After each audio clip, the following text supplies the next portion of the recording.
Good morning, everybody. Ayan, it's already 10 a.m. Today is Tuesday. So yun mga kahagard, magbibigay lang tayo ng intro para sa ating short vlog for today.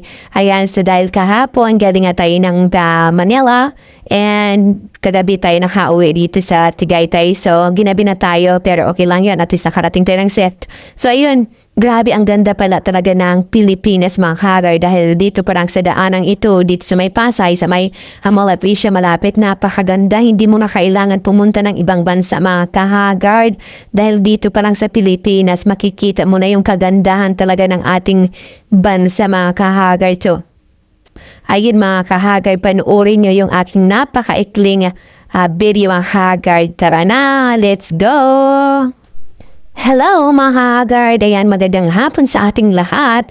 So ngayon mga kahagard, yung makikita yung mga kahagard, nakikita natin yung malaking globe. Ayan, so dito po ito sa may MOA, Mall of Asia. Ayan, so naisipan ko lang naman mag-video dahil gagawin nating short content lang ito mga kahagard, no? Nasa bus ako and dahan-dahan lang naman yung takbo ng bus, carousel. So ayan, naisipan ko na lang na mag-video dahil napakaganda ng tanawin talaga dito. Parang nasa ibang bansa tayo mga kahagard, nakakaloka. Alam niyo mga kahagard, kung ma-appreciate lang natin talaga ang ating mga tanawin dito sa Pilipinas, especially din dito sa ating sa Manila, sa Metro Manila. Ayan, so ang ganda, grabe, nakakamangha yung mga magagandang tanawin dito mga kahagard, no? So hindi mo na kailangan pumunta ng ibang bansa para mag-selfie or mag-video dahil dito pa lang mga kahagard, dito sa bandang Pasay mga kahagard, makikita mo talaga yung kagandahan talaga ng lugar natin na dito sa Pilipinas mga kahagard. Ayan, dito pa lang ito sa Mall of Asia, napakaganda ng mga kahagard. Ayan, parang kung titingnan mo doon sa mga hindi pa nakakapunta dito sa bandang dito, parang isipin mo sa ibang bansa talaga siya. Kasi napakaganda mga kahagard, makita mo yung matataas na buildings, magagandang tanawin dito, parang sa ibang bansa nga lang. O diba? Kaya dapat i-appreciate natin yung mga bagay na magaganda dito sa ating lugar sa Pilipinas. Ayan, diba? Tangkilikin ang sariling atin mga kahagard. Ayan, napakaganda talaga dito. Lalo na pag mga ganitong oras mga kahagard na alas 5 na magka-alas 6 na mga kahagard, napakaganda naman talaga. O makikita mo talaga yung aura talaga ng ang lugar mga kahagard, napakaganda.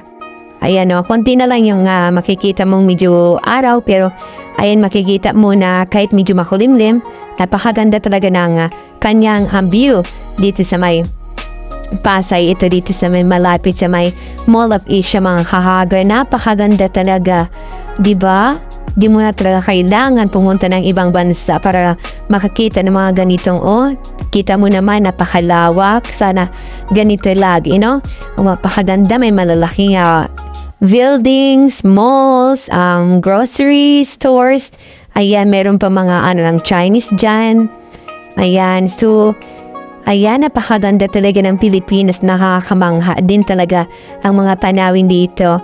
Ayan, dito lang naman ito sa may Pasay, papunta ng Cavite, papunta ng Tagaytay mga kahagard. Ayan, sa may makikita nyo dito yung Ayala Mall, nakikita nyo dito yung Walter Mart, makikita nyo dito yung mga matataas na statwa. Ayan, diba? Papunta tayo ng PTX pala mga kahagard at papunta tayo ng Tagaytay. Ayan mga kahagard, and dadaanan natin yung ano tawag dito? City of Dreams. Ayan mga kahagard, so andito nga tayo, nagbibidyo nga sa City of Dreams mga kahagard. Ay, napakaganda dito mga kahagard. Ayan, so medyo madilim-dilim na siya dahil alas 6 na nga.